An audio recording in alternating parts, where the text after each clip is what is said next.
Encore une pluie de stars sur la Croisette mercredi 25 mai.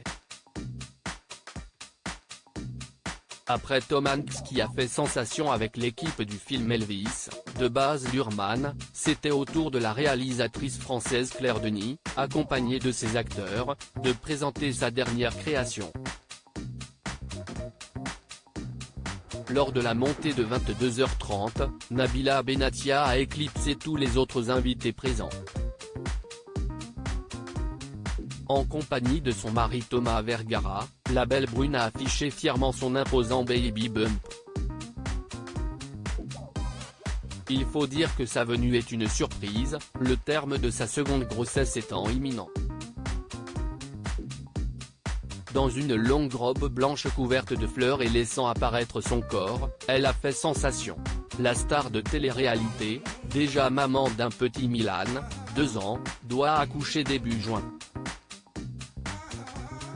Elle a sans doute voulu s'offrir une dernière folie avant de pouponner.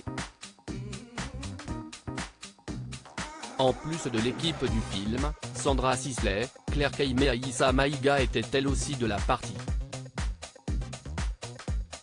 Dans Des étoiles à midi, The Stars at Noon, une jeune journaliste américaine en détresse bloquée sans passeport dans le Nicaragua d'aujourd'hui en pleine période électorale rencontre dans un bar d'hôtel un voyageur anglais.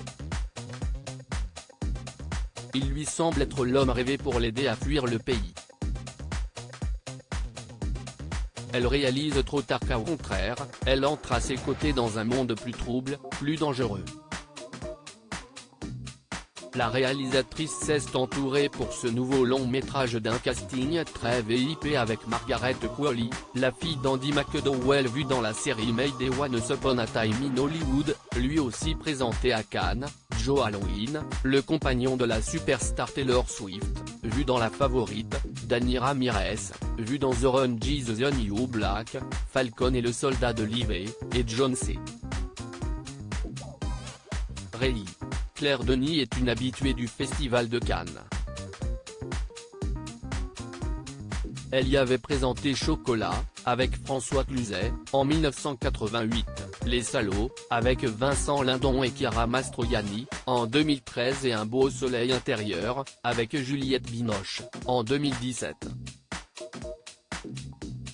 La réalisatrice française était également la présidente du jury Ciné Fondation et court-métrage lors du Festival de Cannes 2019.